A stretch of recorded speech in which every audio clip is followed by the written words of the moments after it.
Hey, cousins. Let's go ahead and talk about Backlash in St. Louis 2025. And you know what? I'm actually going to compare it to France. I want to know are we getting an upgrade or a downgrade? The consensus is a bunch of bullshit. But, I like to try to be diplomatic with the girls.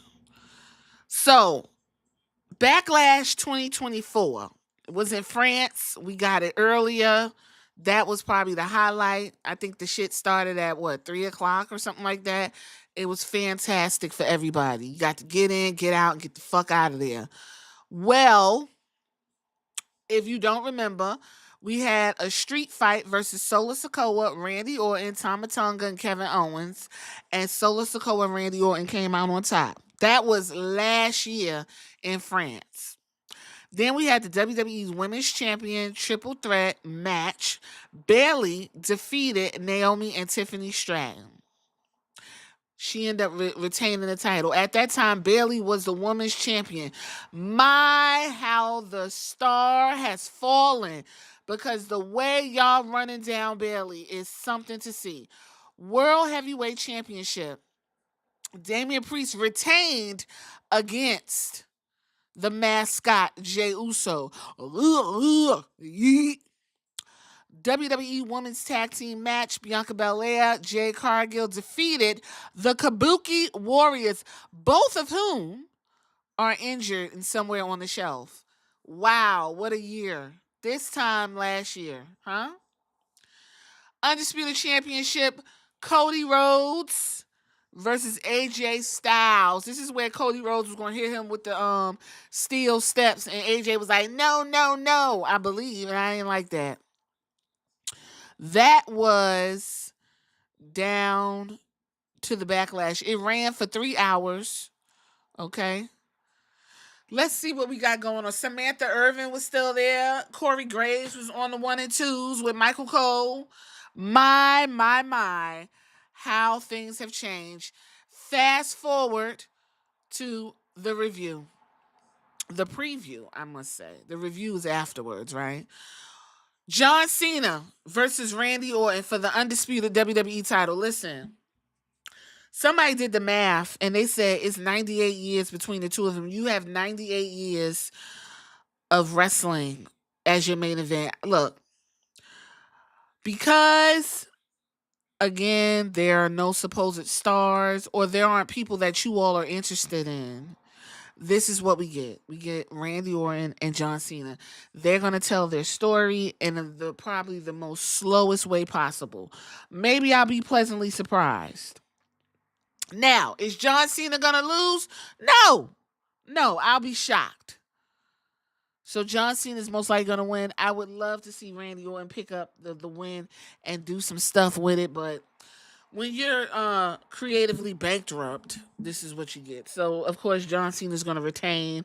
Apparently, word on the street is R-Truth is going to somehow get in the mix of all of this because he's rooting on John Cena. So we'll see.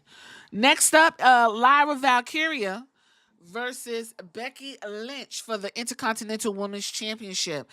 I would like Becky Lynch to win. Why? Because that Intercontinental Championship needs to be elevated and made to seem important. Lyra Valkyria has been getting the rub from her homegirl. Becky Lynch came back, in my opinion, to help continue to rub her homegirl. Even when the match was announced, they said two Irish women are going back and forth. So when they say two black queens is doing their thing, I don't want to hear a fucking sound. When I say ain't no black dudes on this fucking match card, I don't want to hear shit, okay? Because Paul Levinsky ain't beating the allegations. Becky Lynch is who I choose to go ahead and pick up the win. I don't see anybody coming in there unless it's the pit bull with the skirt that's going to fuck up the thing for Lyra Valkyria, because she's supposed to have been had her hands on that title. So I don't even know. I would say Dakota Kai. Y'all feeling really some kind of way about Dakota Kai. I do not see what the fuck y'all see in that woman. But child, the girls and guys on the internet, They are up in arms about Dakota Kai, child. I would have said she'd have came out and kind of fucked it up for somebody to get a hold of that title scene, but I think this is just going to be Becky and Lyra Valkyria, and I think Becky needs to go ahead and take that title off and give us something we can feel. Pat McAfee versus Gunther. Ain't but one thing Stephanie wants, and what's that? Gunther, you've been telling me you gonna whoop Pat McAfee's ass since you choked him out down to the Raw. Whoop his ass. That is the only thing that need to be happening. I need you to slap the skin off his chest. I need you to choke him out. I need you to do a suplex, dump him on his head, kick him in his dick. I need you to do all that. Because if fucking Pat McAfee gets in that ring and punch you in your balls, and that be the 1, 2, 3, it's going to be a hot double mess. Anyway, word on the street is Goldberg is going to somehow inject himself in here because he wants one last match, and apparently he wants it with Gunther.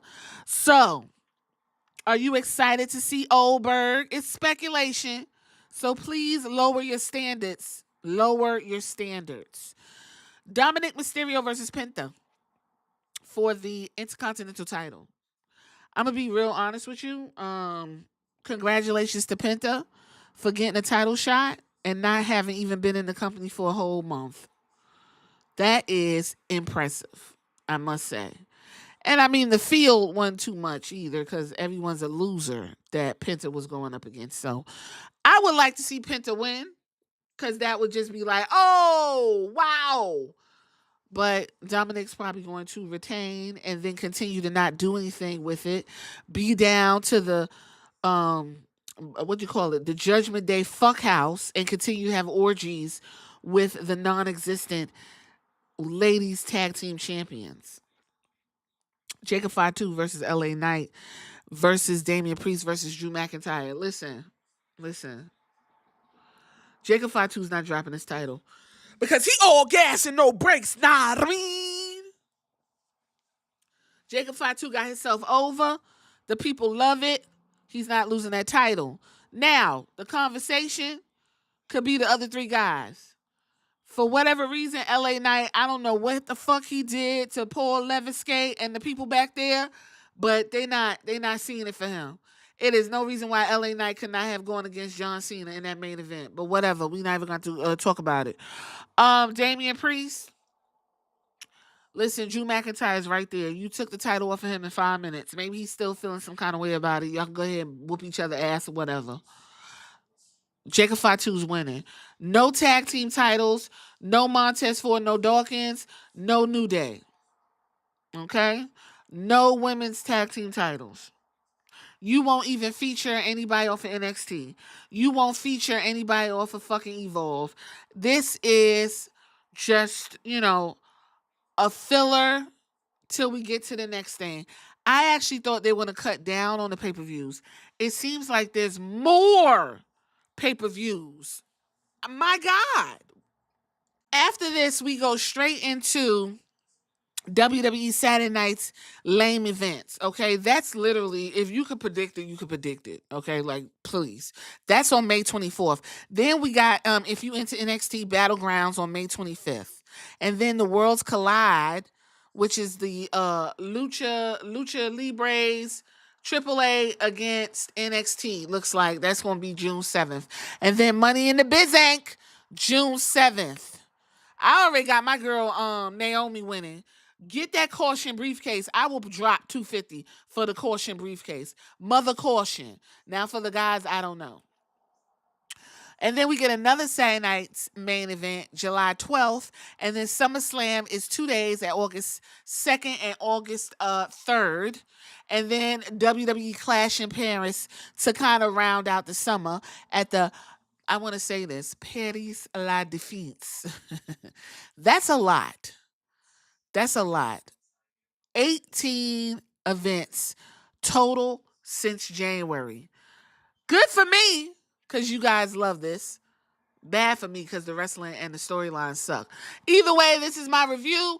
Y'all tell me what y'all think. I did post predictions for you guys in the community tab.